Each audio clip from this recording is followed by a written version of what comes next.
Your brain lies to you constantly. Not maliciously, not consciously, but systematically. Through cognitive biases, mental shortcuts that helped our ancestors survive, but now cause us to make terrible decisions.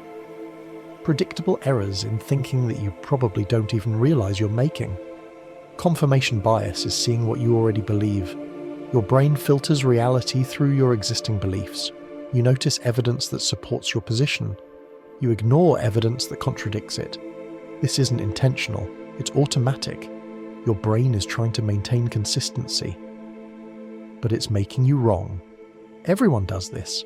Liberals and conservatives, scientists and spiritual seekers.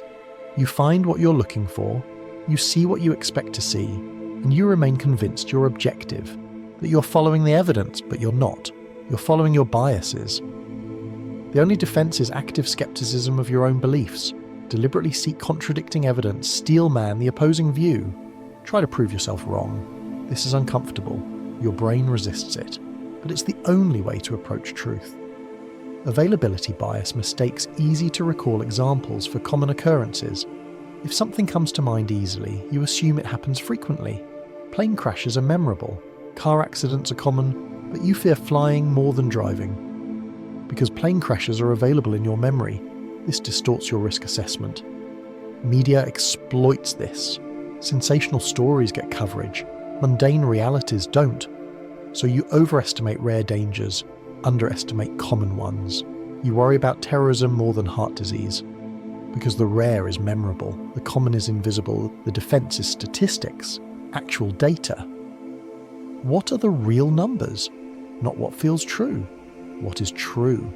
Your feelings are not facts. Your gut is often wrong. Trust data over intuition. Anchoring bias lets the first number you hear influence all subsequent judgments. A shirt is marked down from $200 to $100. Seems like a great deal. But it was never worth $200. That number was arbitrary, invented to make $100 seem reasonable, and it worked, because your brain anchored to $200. Negotiators use this. Realtors use this. They set a high anchor. Then everything else seems cheaper by comparison. Your brain can't help but use the anchor as a reference point. The defense is ignoring anchors. Don't compare to the first number you heard. Compare to actual value, to alternatives, to what you're willing to pay. Sunk cost fallacy is continuing something because you've already invested in it. You've spent 2 years in a bad relationship, so you stay. Because 2 years feels like too much to waste, but it's already wasted. The question isn't what you've invested, it's whether continuing makes sense from here. This ruins careers, keeps people in bad investments, bad relationships. They're trying not to waste what they've already spent.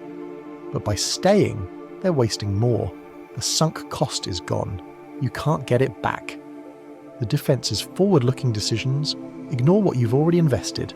Only ask, is this the best use of my next dollar-hour day? If not, stop. Cut your losses. Move on. Dunning-Kruger effect makes incompetent people overconfident. When you know nothing about a topic, you think it's simple. The more you learn, the more you realize how much you don't know. Experts are often humble. Novices are often arrogant. This is why people with shallow knowledge are so certain, so loud. They genuinely don't know what they don't know.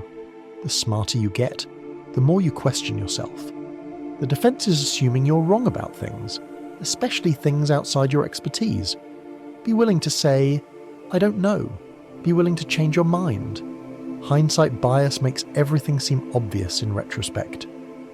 I knew that would happen. No, you didn't. You think you did because you know the outcome. But before it happened, there were many possibilities. You're rewriting history in your mind. This makes you overconfident in your predictive abilities. You think you're better at forecasting than you are. The defense is keeping records. Write down predictions before outcomes. Journal your thoughts in real time, then review later. You'll be humbled by how often you were wrong. In-group bias makes you favor your group over others, your family, your team, your country. You see your group as good, diverse, individuals. You see other groups as bad, homogeneous, stereotypes. But it's also dangerous. It creates division, conflict. You excuse behavior from your group that you'd condemn from others. The defense is recognizing our common humanity. People in other groups are individuals too, complex, diverse, mostly good, mostly trying their best. Your brain has dozens more biases, each one distorting reality in predictable ways. You can't eliminate them. They're hardwired, but you can learn to recognize them, to question them, to work around them. Most people trust their intuition completely. They think their perceptions are accurate, their judgments are sound, but it's not. It's riddled with biases, predictable errors, and the only way to improve is to acknowledge this. You're not as rational as you think. None of us are. Our brains are amazing, but they're also deeply flawed. We have to compensate, have to think about our thinking, have to question our certainty. This is metacognition. Thinking about thinking. It's the closest thing to a superpower we have, because most people never do it. They just think, never questioning whether their thinking is reliable.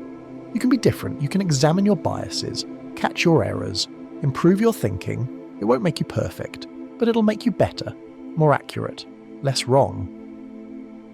In a world where most people are unconsciously biased, being slightly less biased is a massive advantage. Use it.